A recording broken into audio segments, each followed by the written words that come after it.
Selamat siang. Perkenalkan, nama saya Marcella.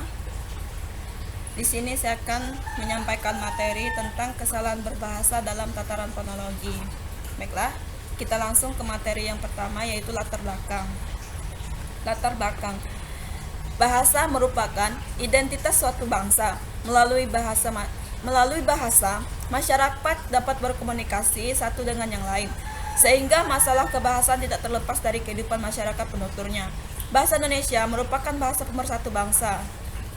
Karena sebagian bahasa besar masyarakat Indonesia mempunyai bahasa daerah, dan bahasa Indonesia merupakan bahasa kedua setelah bahasa daerah masing-masing.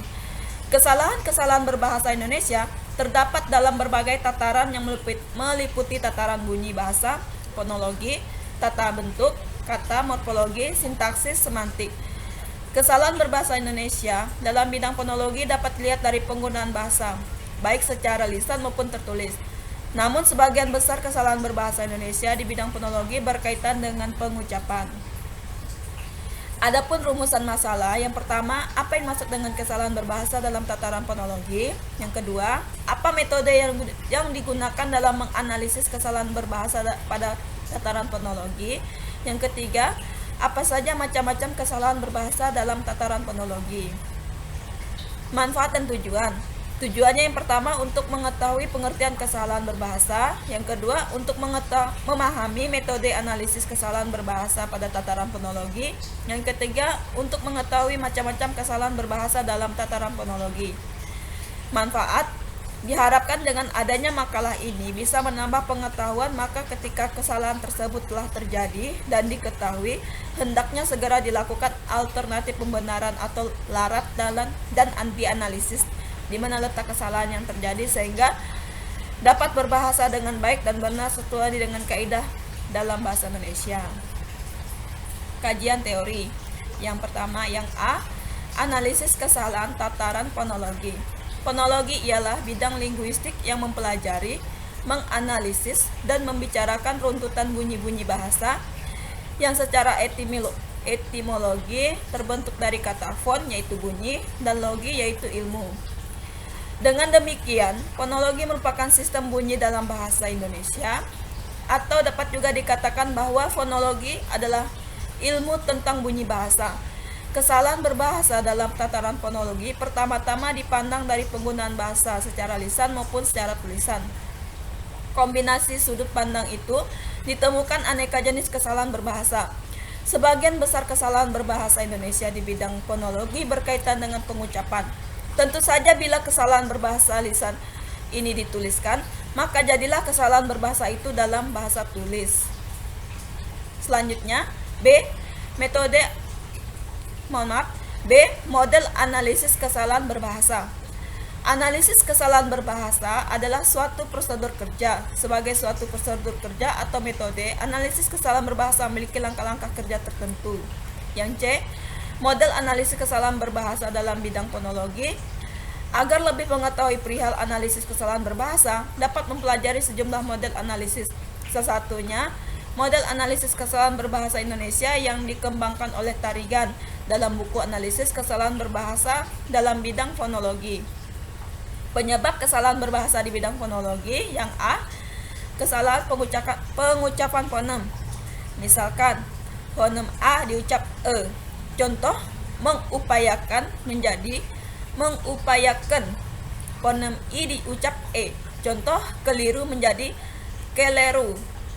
Diftong AU diucapkan O. Contoh, danau menjadi dano. Yang B, kesalahan penghilangan fonem. Misalnya, hilang berubah menjadi ilang, dan haus berubah menjadi aus. Yang C, kesalahan penambahan fonem. Misalnya, gaji berubah menjadi gajih, biji berubah menjadi biji. Selanjutnya kita ke pembahasan pengertian kesalahan berbahasa Indonesia. Dalam bukunya yang berjudul Common Error in Language Learning, H.V. Gregor mengemukakan bahwa kesalahan berbahasa adalah pemakaian bentuk-bentuk tuturan yang tidak diinginkan, wanted from, khususnya suatu bentuk tuturan yang tidak diinginkan oleh penyusun program dan guru pengajar bahasa. Pengertian kesalahan berbahasa dibahas juga oleh S. Piet Corder dalam bukunya berjudul Introducing a Fleet Linguistic. Dikemukakan oleh Corder bahwa yang dimaksud dengan kesalahan berbahasa adalah pelanggaran terhadap kode berbahasa.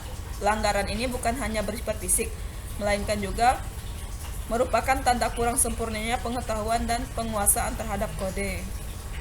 Selanjutnya, yang B, terjadinya kesalahan berbahasa.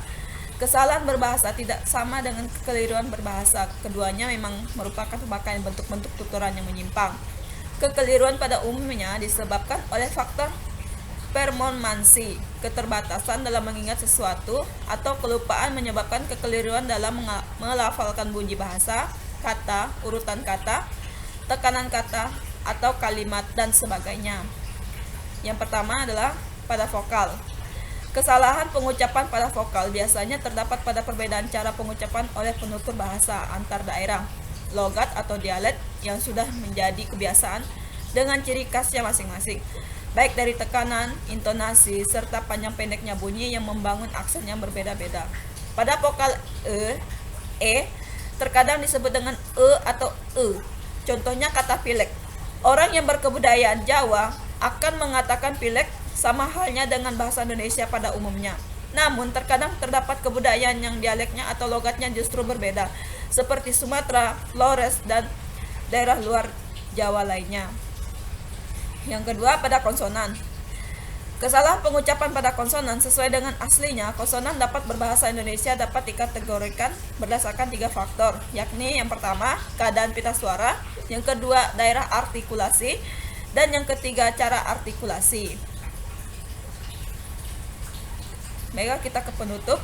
Simpulannya, kesalahan berbahasa adalah pemakaian bentuk-bentuk tuturan berbagai unit kebahasaan yang meliputi kata, kalimat, paragraf yang menyimpang dari sistem kaidah bahasa Indonesia baku, serta pemakaian ejaan dan tanda baca yang menyimpang dari sistem ejaan dan tanda baca yang ditetapkan sebagai dinyatakan dalam buku ejaan bahasa Indonesia yang disempurnakan. Baiklah, sekian presentasi dari saya. Kurang dan lebihnya saya mohon maaf. Sekian dan terima kasih.